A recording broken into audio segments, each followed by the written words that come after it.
Hello. Hey, Rick, this is Sean. How are you?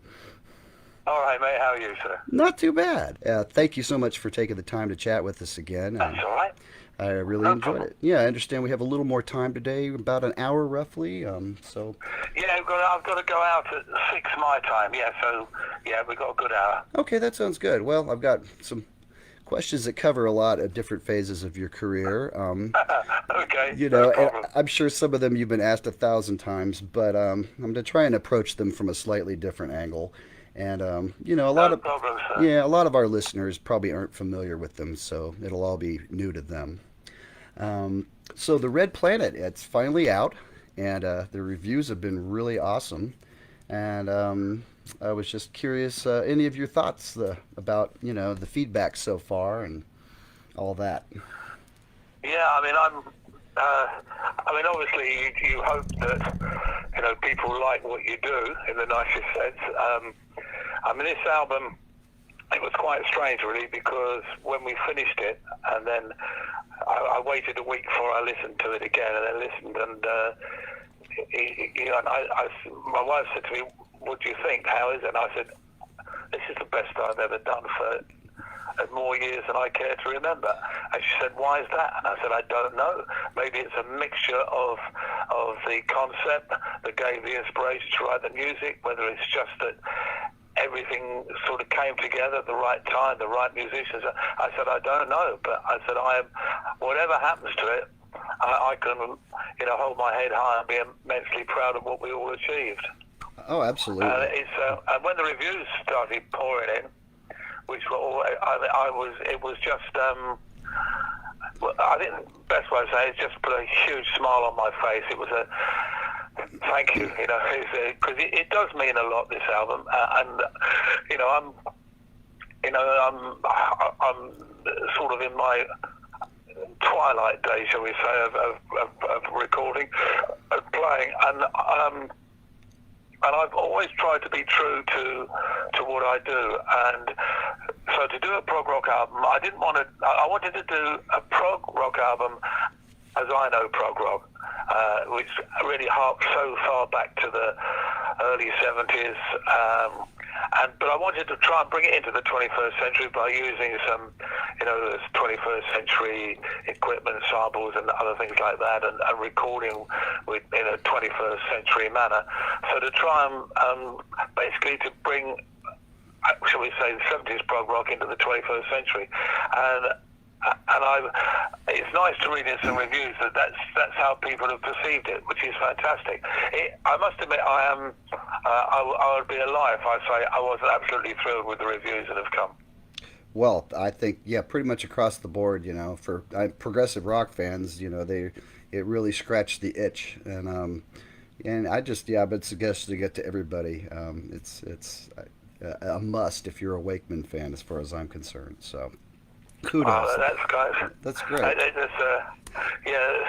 Somebody said to me, every Wakeman fan will want that, and I said, well, that's 3 sold then. Yeah. Oh, yeah. Many more than that. So, yeah, that's excellent. So, I suggest everyone to go check it out if they have yet to get a copy. It's really awesome. I wanted to ask you about a couple things on there. Yeah. You know, are any of these songs on there leftovers from ARW tracks that didn't get used, like the Bolero or some of those other pieces? Um, no, everything was written initially for the Red Planet, and then there was one stage where we were looking at doing an ARW track, and we were all sending different ideas to each other. And I sent the Bolero over to Trev and John, who loved it, but it was in a very basic form, very, very basic form. But then, for various reasons, when the ARW album didn't happen, I very quickly sort of pulled it back and said, "Listen, guys, this was meant to be for a project that I'm doing in the Red Planet, and I don't actually want it played around with, so I'm pulling it back in to keep it for that project." There's an interesting thing when you do music. when you write something, and sometimes you go, oh, this is a band thing, or this is a piano thing, or this is something, for when I was with Yes, I can throw towards Yes or whatever. But every now and then you do something, you go, no, I don't want that played around with. I know exactly what I want to do with this, and this is mine. And the pieces for the Red Planet were very much this. Trev's heard the finished article, the finished album, and he loves what was done with Valera, and actually said, I can see why you knew what you wanted to do with this. I mean, Trev has a very similar outlook to me on music and that. But no, it was all meant for the Red Planet. Okay, excellent. Well, I had a chat with John earlier this week about his new album, which is getting great reviews as well. Quite a star-studded lineup he's got on that.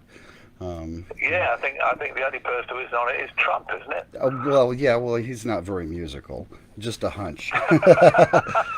Just a hunch. I'm not even sure he likes music. Honestly, I knew somebody that worked for him once, and I remember the rule was no jazz for starters. So, sorry, jazzers, no luck there. Yeah, and John I mentioned, I asked him about, possibly another lap with ARW, and he said only with an album. So I was wondering, how was? Yeah, I'd go with that. I would agree that it's just a matter of how we do it. That's the thing, because we all live so far apart. I mean, John's 1,000+ miles away from Trev, although he can hop down by plane, that's true. I'm 7,000 miles away from the guys.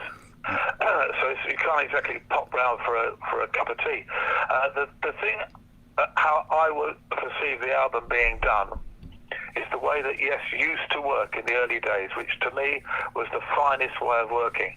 We would spend 3 weeks or so in a room with our, all set up to play, and then we'd all have ideas that we would throw in, and the pieces would build.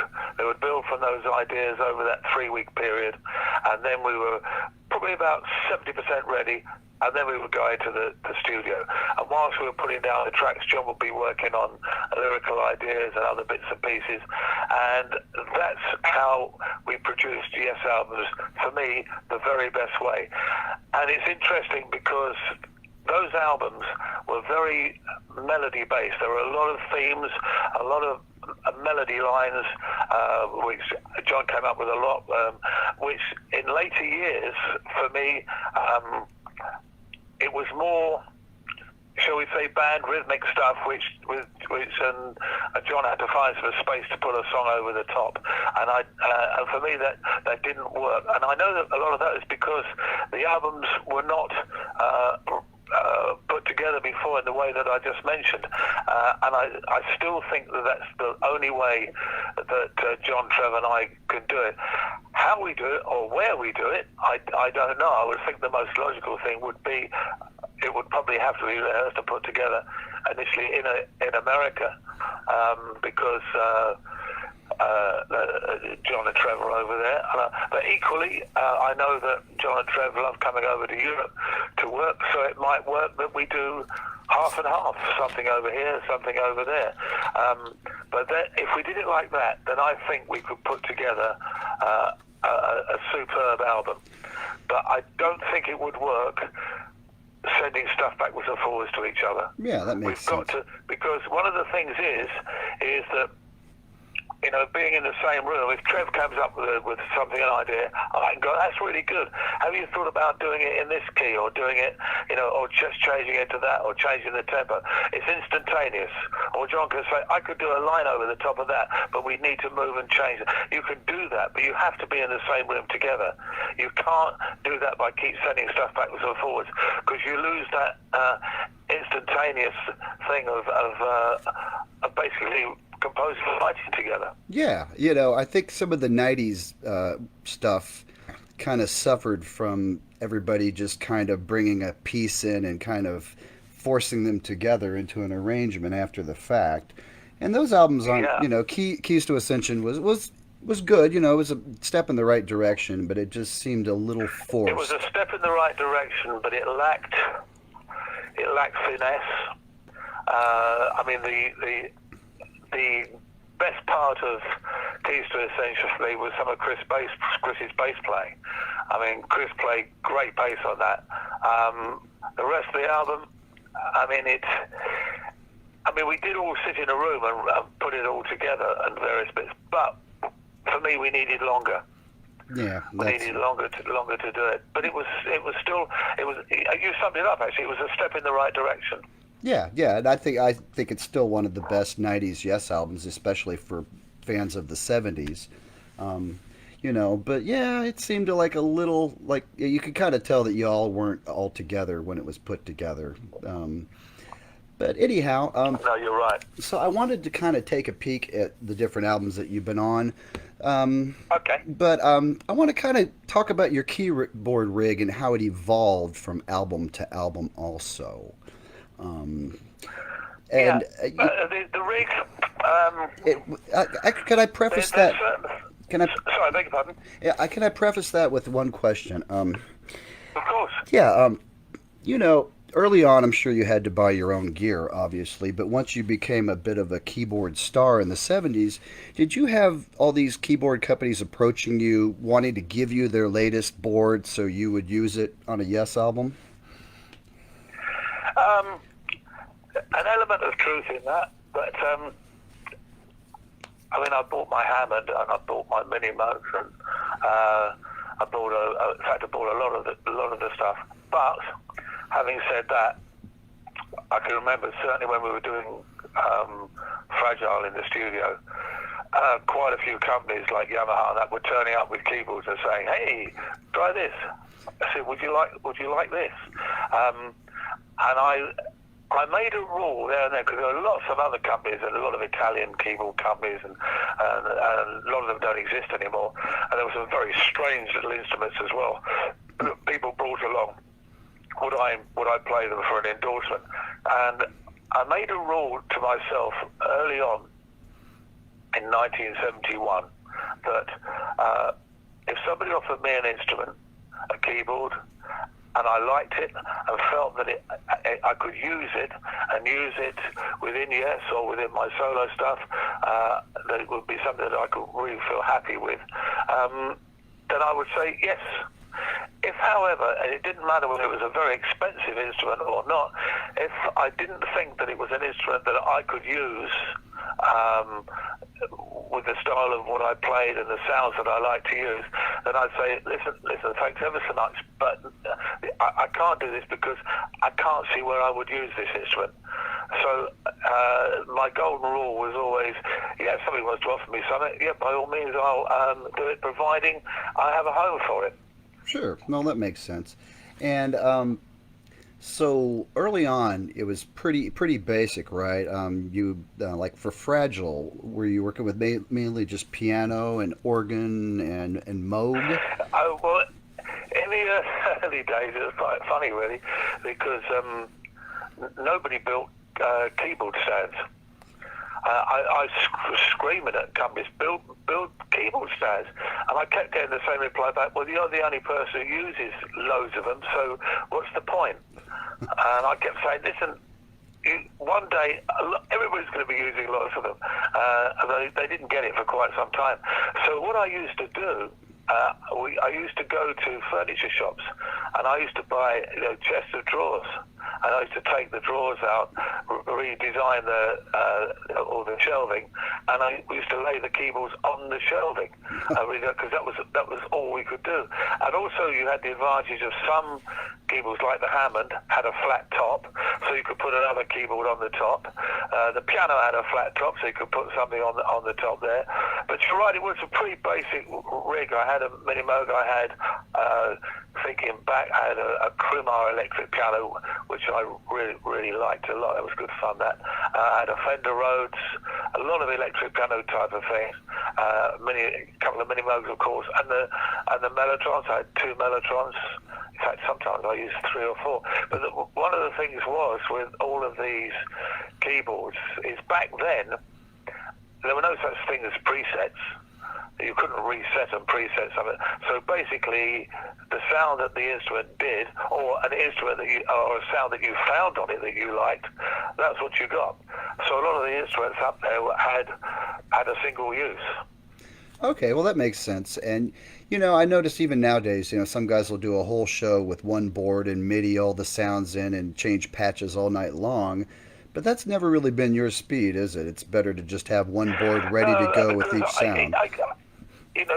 It doesn't work for me doing that because if I'm doing a mixture of sounds, because one of the things with my rig, it's all linked up to a thing called the Psychologic, which is sort of a MIDI box in a strange way, and so every single instrument is MIDI to each other, which means that any instrument can play any other instrument or be played by any other instrument, as many as you like, which is how I build a lot of my sounds and things together.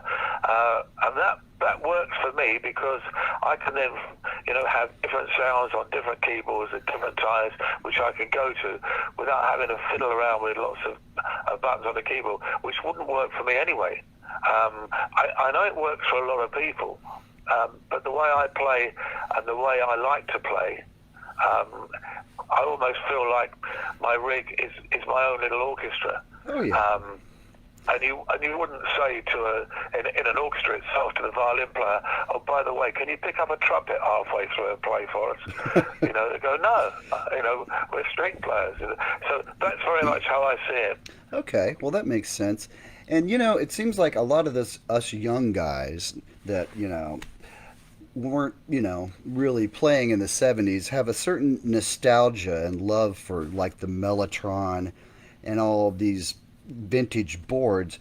But I would guess that for someone that used them back when they were new, in some ways it felt really good to find an upgrade as soon as it came along. And just to yeah, that's very. I mean, I think, to be fair, one of the difficulties was that none of the keyboards, when they were first built, were intended to be taken out on the road. They were mainly for home use or forever, or if you're in a band in a fixed club or position. So none of them travelled very well at all. The Mellotron is a classic example. I mean, it was a nightmare. I mean, I don't think I ever went on stage for a sound check without seeing at least two road crew with the Mellotron in pieces trying to put it back together again. I mean, it was a nightmare.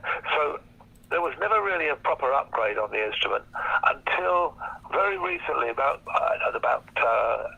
just trying to think, 10 years ago maybe, there was a company in Germany that did a digital version called the Memotron. And there's been quite a few digital versions of the Mellotron over the years, none of which for me have ever worked. But this Memotron is unbelievable. You can't tell the difference in sound. It is so accurate, and also it doesn't have the problems of loads of tape spilling out everywhere or breaking down or tuning problems. It is absolutely great, and that is something that I just take for granted now. But back in '71, my first Yes tour in America, I reckon it would not be an exaggeration to say that if I came off stage and 50% of my rig was still working, that was a result. Oh, wow. And the other thing that was interesting as well was, of course, there were no mixing desks for keyboards. There were no keyboard amplification built specifically for keyboards. And it was always a struggle. And it was my great friend Roy Clare from Clare Brothers, who was out with Yes, who just saw that I was just tearing my hair out every night. And he said, what you need is a mini PA, because your keyboards have such a wide range. They need a wide range like a PA range.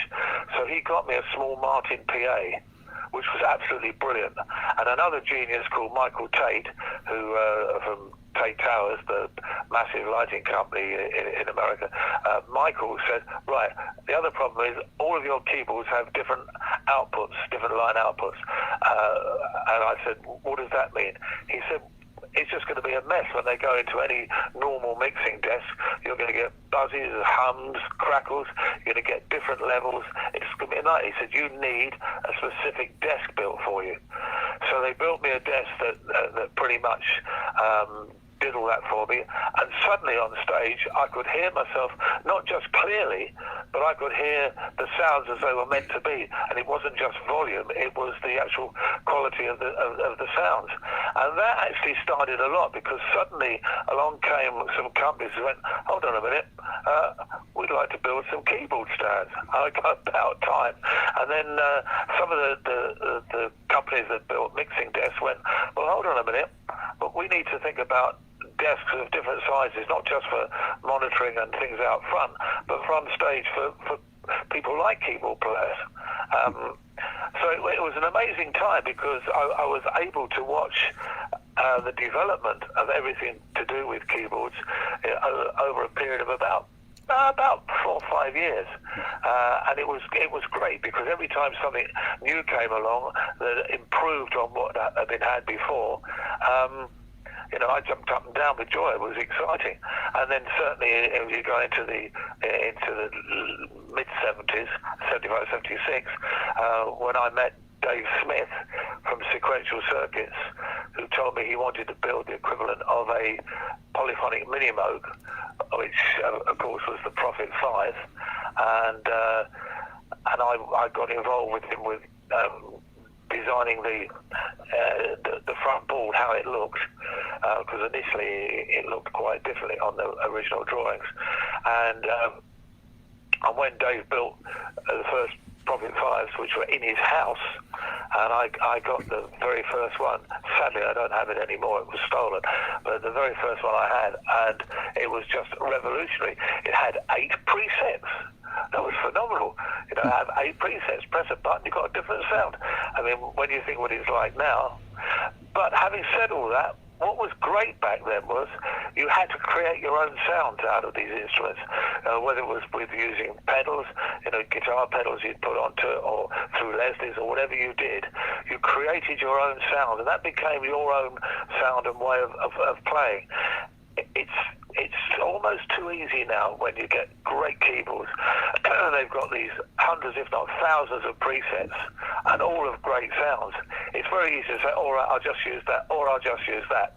I mean, one of the things I do with my engineer, Eric, whenever we get something, is we go through all of the presets, and then we pick sort of sounds that we think, hey, that could be useful, quite like that, do that, and then we edit them. We edit them to the sort of final sound that I know I would use, because I think it's really important as a keyboard player to try, if you want to have some sort of individuality, then one of the most important things is with the sound. You really don't want to. I mean, for example, I get lots of CDs sent to me a lot by players, and it's really interesting. You hear some good playing, and you go, oh, I know that sound. That's preset 37 on the Kronos or so. You know what they are. You think, be a little bit more imaginative. Go in, just change it a bit, make it your own. Yeah, just tweak it so it's got its own personality that's uniquely yours. Yeah, it's not hard. Yeah. How different would you say your rig changed by the time of going for the one in Tormato, your second tenure, so to speak? Yeah, going for the one, it had changed quite a lot. I still had the Hammond. There, I still had mini Moogs. I still had. It was a grand piano we still used, obviously, that was this year.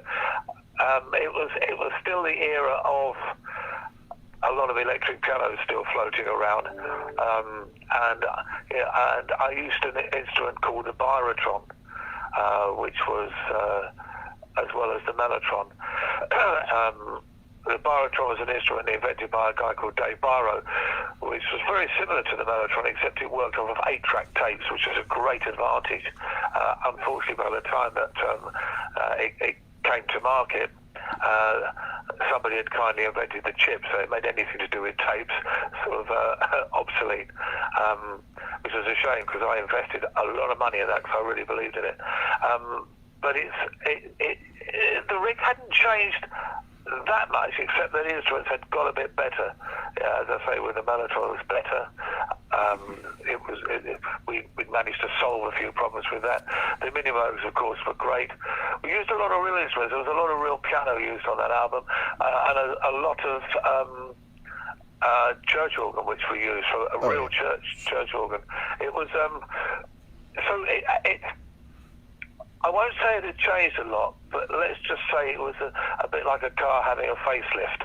Sure. And would you say you got any new boards for Tormato? Because that album seems to have a really different vibe, keyboard-wise. Well, Tomato things did change because Moog, along came the Poly Moog. By this time, also I had the latest Prophet 5 working. So yeah, the Poly Moog was a real bonus, a real additive. Well, basically, that allowed you to play whole chords rather than one note at a time on a Moog, correct? Yeah, I mean, since up until then, apart from the Prophet 5, were all monophonic, but that was okay. You know, you learn to work with that. And in fact, some instruments, I mean, I could not imagine the Minimoog being anything other than monophonic. It's the most wonderful soloing instrument that you could ever wish for, being a keyboard player. But you're quite right with things like the Polymoog. It was polyphonic, that's hence its name.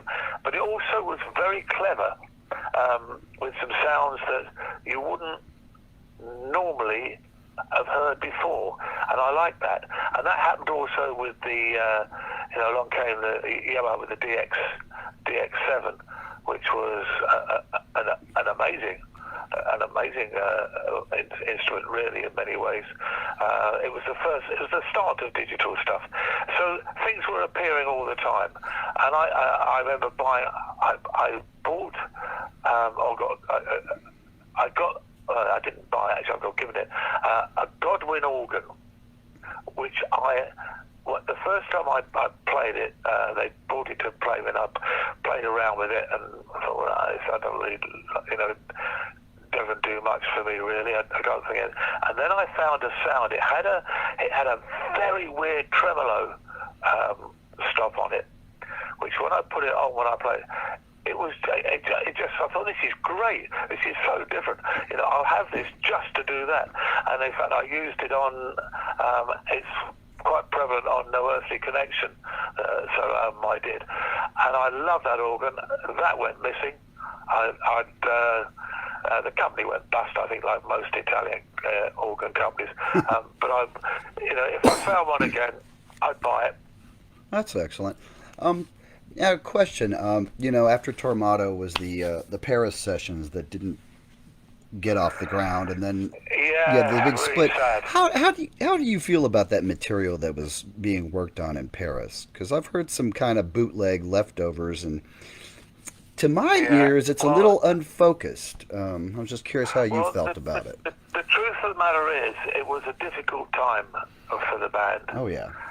Because music was changing. Record companies were looking at different kinds of music and different things, and I suppose to some extent, to record companies and to some extent the media back then, suddenly we were becoming sort of a little bit dinosaurish.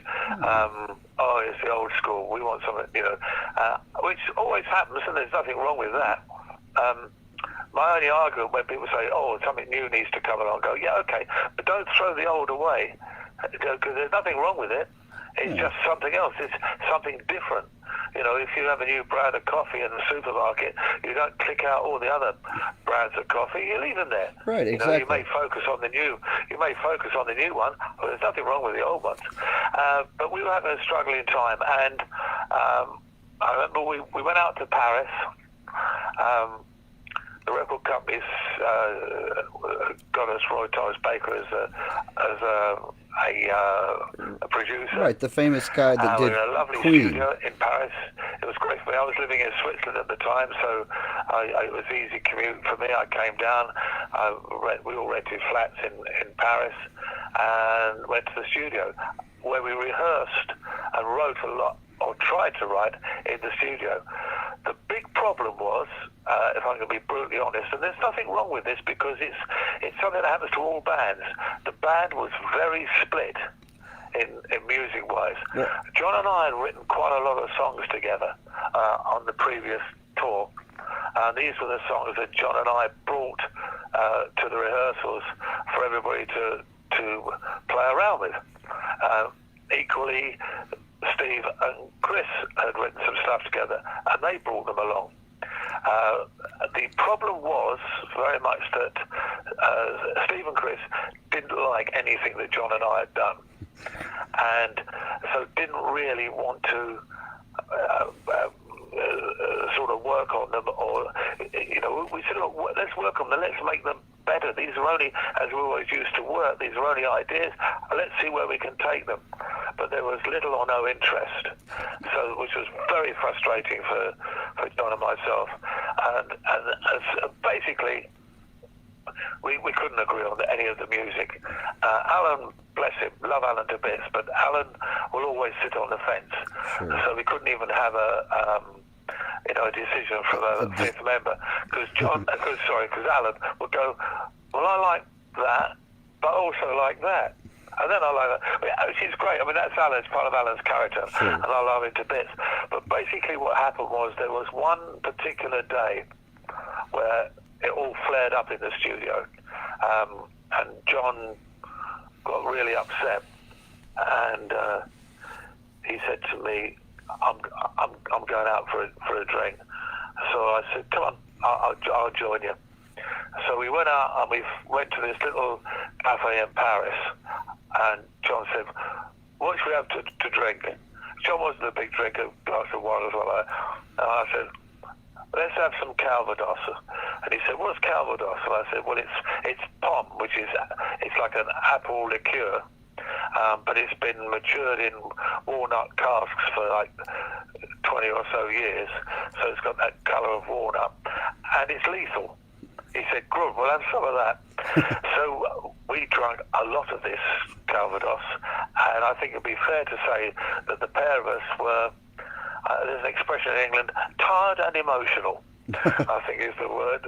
We were pretty drunk, but also we were thinking clearly in other ways. And John, I remember John saying to me, this is not how I envisaged Yes ending up.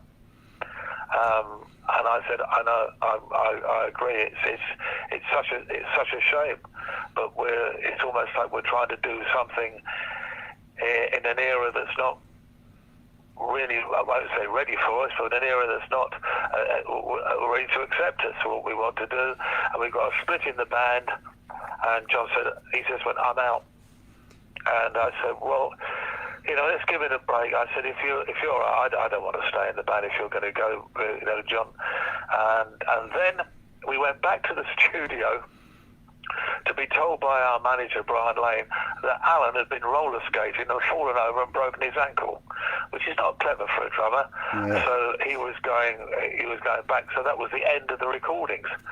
So everybody suddenly vanished. John went back to England to his home. I think, he might have been renting somewhere in Paris at the time. I don't know what happened to Steve and Chris. I imagine they went back to England. I drove back to Switzerland, to my house in Montreux, and that was it. And then in January, John and I had talked and said, no, we're not going back. We don't know what the hell is going to happen here. Album-wise, music-wise, we can't agree. And John said, it's time for a rethink. So we got a call from the management in January, sort of saying, okay, guys, all come to England. There's going to be like a meeting and a rehearsal. And John said, well, I've left. And I said, and I've left. So that was it, really. And how do I feel about the whole Paris thing? I think it's tragic, because I think one of the problems was it wasn't a lack of maturity on the behalf of all of us, but it was in a strange way. But it was a lack of maturity brought about by the fact that what we were doing musically, all of us in any way, suddenly was not acceptable in the market of that time for record companies and for the media, which was basically press and radio back then. Sure. Suddenly we were like sort of marooned.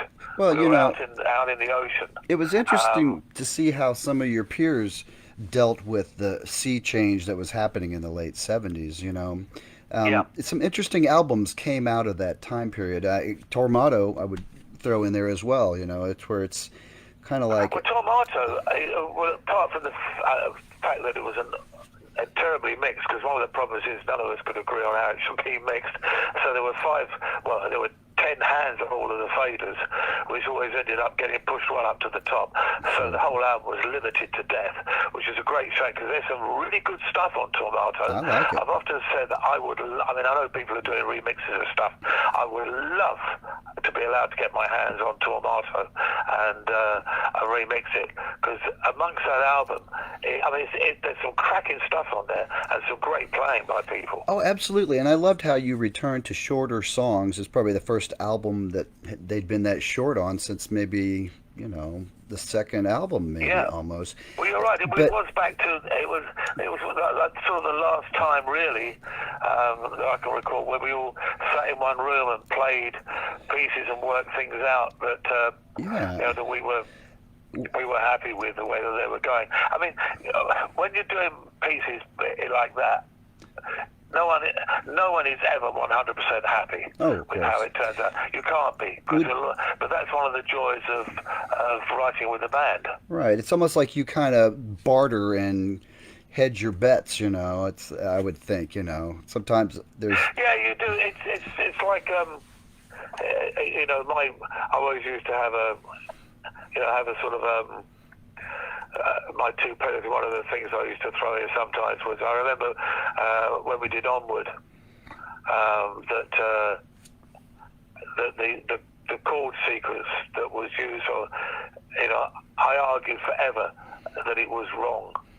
That there was a much better set of sequences for Onward that we could use, and also we could do similar to what we did with Our You and I, which is we could actually do Onward in many different ways within the same piece. Onward for me could have been another And You and I, and it never was. No, it was just kind of a nice little short kind of song that a lot of people like to It was play a nice play at their little wedding. It's short like piece with some nice vocals and wrong chords. yeah. Question. When it came to composing with Yes, was it always like you all were all in the room together, or was it often like?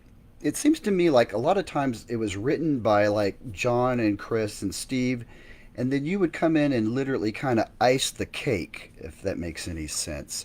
Were there times? For some pieces, yes, that is true. There was a huge problem at the time because Yes had a very tight publishing contract, which prohibited me from, shall we say, legally writing for the band. Okay. So I used to obviously try my stuff. I mean, you can get that from Wakeman, the whole organ section, all that's all mine. The pieces like South Side of the Sky, all of the piano, the middle sections, all that. I mean, there's in Heart of the Sunrise, all the piano bits and things in the middle. Yeah. They're all mine, but I couldn't. But for stupid reasons, I couldn't be credited, I thought which so. was a bit upsetting. But it also meant that I never got paid for them. But that's something that that's by the by. Well, You're quite right with a lot of things. I did. I was there to sometimes if there was different sections and the keys didn't work, it was my job to sort it out, which I really like doing. Yeah. I love doing that. Question: how much of Awaken was done when you returned? There's been some talk that Pat Mraz had a hand in writing and arranging that, and I'm curious your thoughts on that.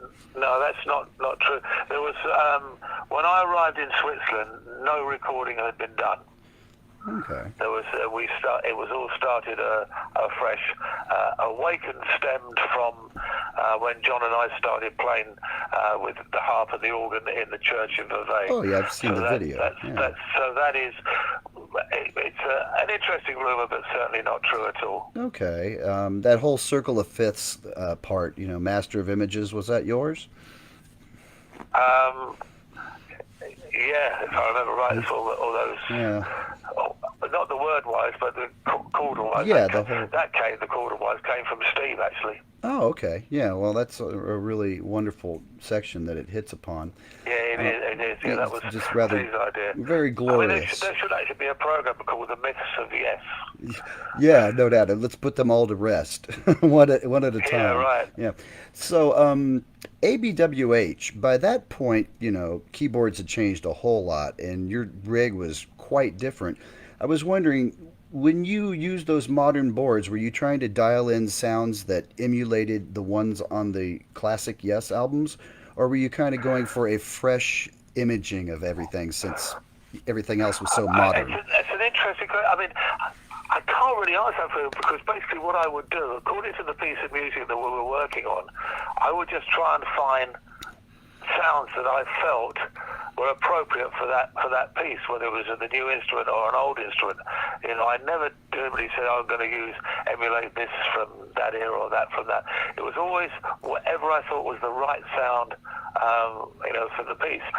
In the same way with Steve, with all his guitars and his different pedal boards or whatever, he would work hard on finding the sound that he felt was right for the particular piece, and it would not be unusual halfway through the recording of the piece for us both to change, for me to go, no, I'm going to use this, and Steve to go, well, I'm going to use that. I mean, ABWH was a remarkable band in many respects because it came about out of necessity, really. John was unhappy with what he was doing over in America, and it was his instigation. He came to England and went to our old manager, Brian Lane, who in fact is still my manager now, and he went to Brian and said, I want to get back making music again like it used to be. And he said, I would like to get Bill, Rick and Steve back together again.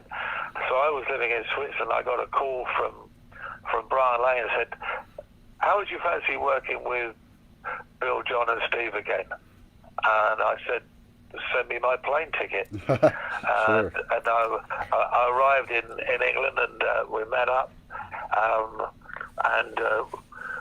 It was just very exciting, and then we decided that to record, we were going to record in Montserrat, or do most of it in Montserrat, which was Air Studios, which was George Martin Studios.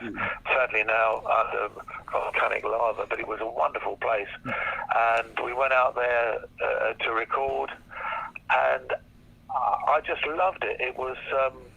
Because there was nothing else to think about but music, a beautiful island to walk around in. John and I used to go out on a regular basis, very late at night, because it was hot and humid, and walk around and talk about ideas and talk about music. And then, so that's how the meeting was written. We came back very late one night, and the studio was still open, and we went in and we wrote the meeting, and then went off to bed.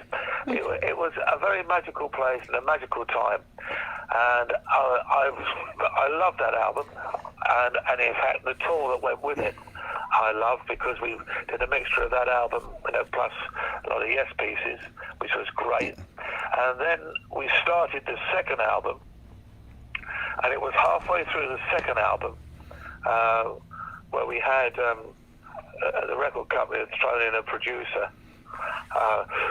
We produced the first album, and for the second album they threw us a producer who to put it bluntly, hadn't got a clue. I've heard the stories about Mr. Didn't Elias. understand how we worked, and that was proving a problem. We were in France in a studio recording, and then we had a meeting one day because Brian, our manager, came and said, look, there's talk of Yes West, which was the nickname for the guy, which for Alan, Chris, Trevor, and Tony K in America. Yes West and ABWH getting together and doing a tour, like an 8-piece union tour. And yeah, okay, I'm game for that. This could be fun. And they said the big problem is that you won't have time to finish the album. because we're going to have to get ready immediately for the tour. So none of us were happy about that. So the album was let go out of our hands and was combined with the album that the guys, Yes in America, were recording, and it was left without any direction from any of us. And the album was finished off, I can only say appallingly. I remember hearing it for the first time. I had a cassette and I put it in the car, and I could have cried when I heard it. It was just, I kept listening going, well, I never played that. I didn't do that. I didn't play that. And it was just a joke. And I threw it out of the window, and where hopefully it was crushed by a few trucks. and it broke my heart, because there was some good stuff. Actually, from both camps, to be honest. I've spoken to Trevor about it a lot, and he wasn't happy with what was done. I certainly wasn't. But we went and did the tour, and I loved it. I loved the tour. It was just great fun. Oh yeah. It was. I mean, not everybody on the tour enjoyed it, but I did. I loved every minute of it. The album, I always should say, I called it Onion, not Union, because it made me cry. And I can be honest with you and tell you that since that cassette, which I threw out the window, was crushed by a truck, I've never played it since, and I doubt I ever will. Well, I can understand that. Well, just a few thoughts as a fan. I really feel like ABWH is a Yes album in everything but name, and I honestly think it has more of the Yes chromosomes than some things that were called Yes later.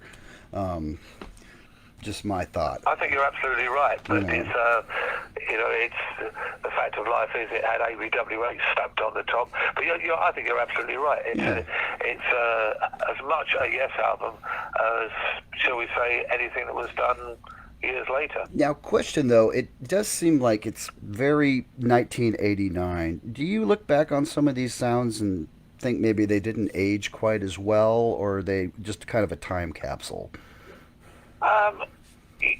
That's a very good question. I mean, I think there's an element of time capsule. I mean, there's sounds that are being used.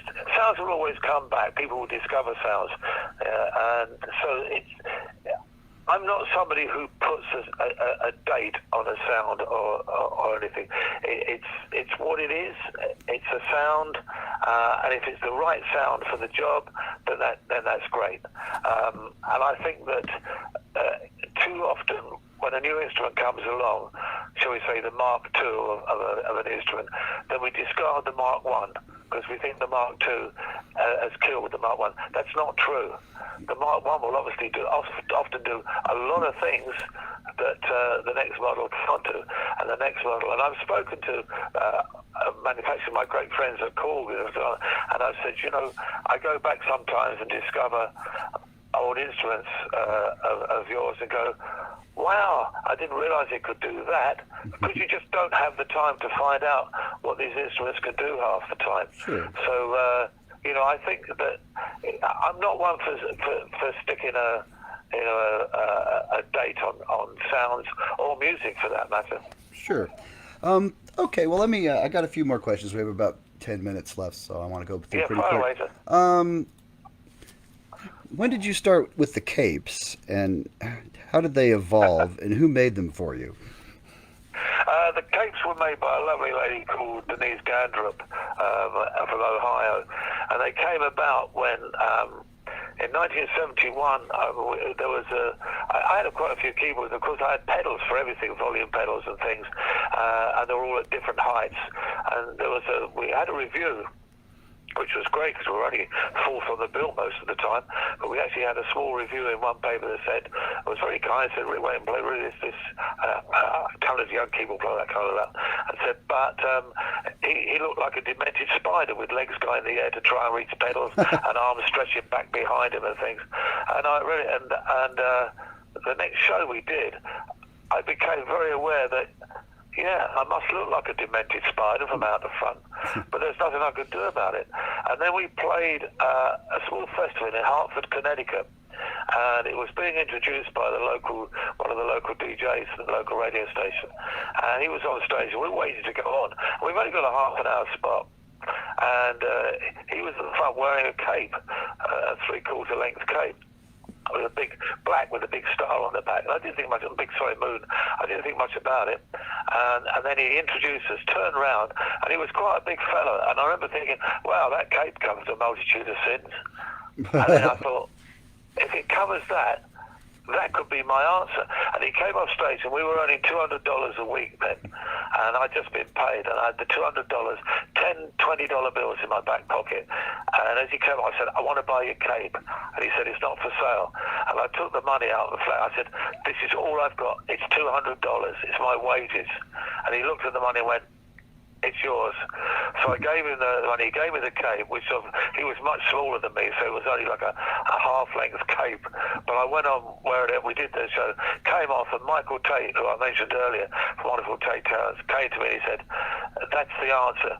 But it's not a small half-black cape. You need a full cape, and it needs to be one with sequence of things that will pick up the lights, and then it will work. It needs to be heavy, and that will cover all of your movements. That's what you need. And I said, well, where am I going to find something like that? And he said, I know a girl in Ohio, in Cleveland, who will make it for you. I said, brilliant. So he got her to come along to a show, and she made my capes for, oh, crikey, 5 years. Okay. And then, like, around going for the one, you went for kind of almost an Evel Knievel kind of look. Was that an inspiration at all? The big stars. It wasn't even, you weren't even wearing a cape. It looked more like, you know. It was. I don't know why. I don't know why I did that. To be brutally honest with you, what I was wearing during those period of time was akin to a bad dream, really. I was very glad to get back to capes again, because it's interesting. I only feel comfortable on stage doing any form of rock show or prog show if I'm wearing a cape. Oh, it doesn't feel right otherwise. It's very weird. All right. Well, let me scoot ahead a little bit. Rock and Roll, the night of the Rock and Roll Hall of Fame. Wow. I was wondering if you could share a few memories about that. How long had it been since you'd seen Bill Bruford in the flesh before that? I hadn't seen Bill for quite some time, although I've seen him quite a lot since. And I remember I saw Bill. He was in the foyer of the hotel as we arrived, and I sort of came in, and he turned around. He said, "Hello, Rick." I said, "Hello, Bill." I said, "Wow, you look so good." And he said, "That's what retirement does, Rick." And it was great to see Bill. I mean, I love Bill to bits. We have seen each other quite a few times since. Awesome. And probably the most talented drummer I've ever worked with. Yeah. So it was great to see you all back together, and I think that's probably the last time. I know a lot of Yes fans kind of pine for a reunion all the time, but Yes isn't their plaything to just assemble in whatever order pleases them. There's real people and real personalities, and the other thing as well is that to be, if I'm going to be brutally honest, when Chris passed away, that was it for me. Not the end of Yes Music, but the end of the name Yes. Oh, I hear you. Because Chris was the only founder member that remained through everything. And I felt when Chris passed away, that was the time to retire the name. Sure. In his honour and his memory. And no reason why we all can't go off and play Yes Music. Whether it's Steve, myself, John, whoever, that's fine. But the name, yes, out of reverence and respect for Chris and the music, the name should have been retired. That makes sense. Question. And that's the reason why when anybody says, is there ever likely to be a reunion again? My answer is, well, you can't have one without Chris. Yeah, I agree. He was the heart and soul, and it's just not the same. He was an amazing character. Loved him to bits. Infuriating. You could love him and hate him at the same time, especially his timekeeping. I'm not talking about his musical timekeeping, but his other timekeeping. Yeah, this punctuality. Mad. Yeah. We've missed more plays because of Chris than anything I can think of. But he was a wonderful guy, and he was the rock of Yes. Oh, There's absolutely. no doubt about it. A question for you. Yeah, your son Oliver did a tenure with Yes, and then Yeah, kind of ended abruptly when they decided to make an album with the Buggles again.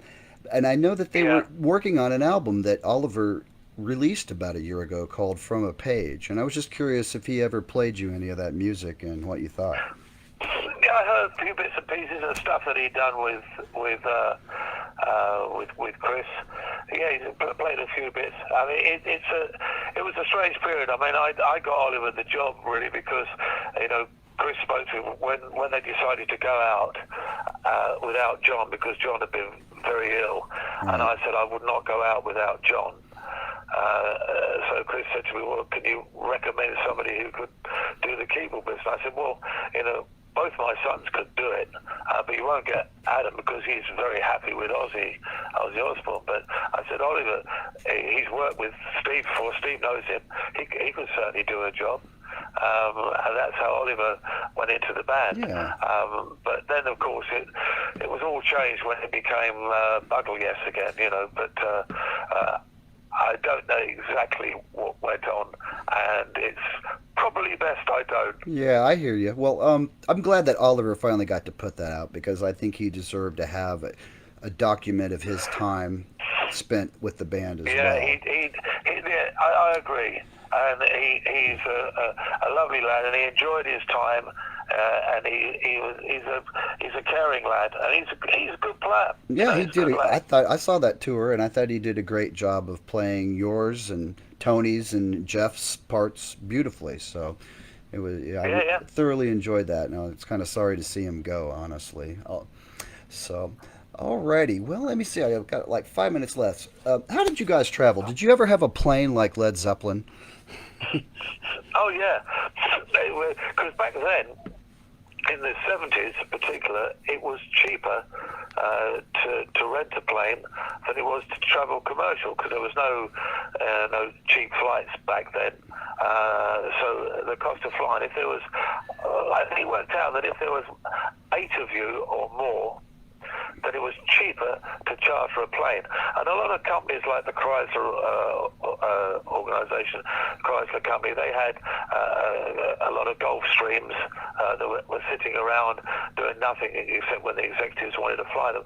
So you could rent them, hire them with their pilot, and fly around. So Gulf Streams were really, really popular to go around with. And it worked out cheaper than going by commercial airline. Also, you had another advantage sometimes that you could sometimes land at smaller airports closer to the city centre than the main airport. Yeah. Also, the advantage you could take off and land whenever you liked. Yeah. That was good, except when it came to Chris, because Chris was so terrible. He was always so late, and his argument was, well, it doesn't matter because we can take off when we like. But if everybody else is waiting, it's kind of like, come on. That's it. Yeah, you know. We did take off on 2 occasions, to my recollection, leaving Chris behind. And he was not happy because he had to go to a main airport and get a commercial flight in, and he was not happy. But he knew he'd lost. He knew he'd lost that one. Yeah. Okay. Well, one last question. Yes, sir. You remember 7-Eleven Slurpee cups? You remember there's a whole series of them, and you were on one of them. Yeah, I've got one somewhere. Yeah. How did that? Do you remember how that came to be? No. Okay. Well, it's Not a clue. definitely a Things like collector's that. item. I Absolutely. beg your pardon? I said it's definitely a collector's item at this point, I would think. Yeah, I've got Okay. one. Okay. Which, in fact, I don't know where it is, but I know I've got one somewhere. But it was that period of time where things used to appear on bubblegum cards, on Oh, yeah. all sorts of weird and wonderful things. I mean, we never got paid for it, and. But I think more than anything else, we would have liked the companies to have sent us some. Oh, yeah. You know, it would have been really nice to have had, these collections. You're quite right. Yeah, okay. One more question. On a personal level, which of the 6 wives is your favorite? Henry's wives. Right, not my own. Yeah, 'cause I've had a few. Out of the Henry White, probably Anne of Cleves. Okay. And how about musically on the album? Would that be your favorite of the 6 tracks, or? Musically, probably. I mean, they're all quite different. Anne of Cleves is because that was. I think Alan White did the drums on that, and that was some of Alan's best drumming. All the solo section in the middle, we never rehearsed it. It was, and I didn't even tell the guys what I was doing. So that's quite a special track for me. Catherine Parr, it's always great fun to play, and has lots of different elements in. The melody of Catherine Howard is something I always enjoy playing. Yeah, I mean it's. I suppose. I was just trying to think really who I would say. I mean, it's like asking me which of my 4 wives do I prefer. The answer is the last one. Right, exactly. Well, we'll just leave it at that then. Well, Rick, it looks like our time is up, and I feel like I could chat with you all day. I wish I had the chance, but thank you so much for. Well, we should do it again sometime. Well, I would love to, because there's just I have questions that I have yet to broach. So I don't know. Would you be up for another round if I arranged it through the PR folks? Yeah, we can do another round. Happy for that. Okay. Well, I will. Round 2, as they say. I will let them know. I think that would be fantastic. All right. Well, thank you so much for spending some time with us today. You're most welcome. No, it's always a pleasure.